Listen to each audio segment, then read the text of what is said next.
Hello everyone, this is the all-new Google Pixel 7a which is launching at Google I/O. This is the latest Pixel device to come to India. Let's find out what's inside.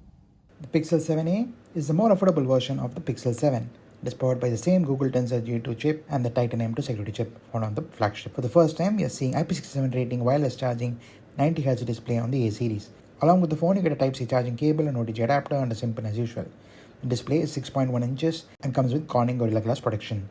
There's an in-display fingerprint sensor, and setting up the phone is seamless. Google promises 5 years of Android updates.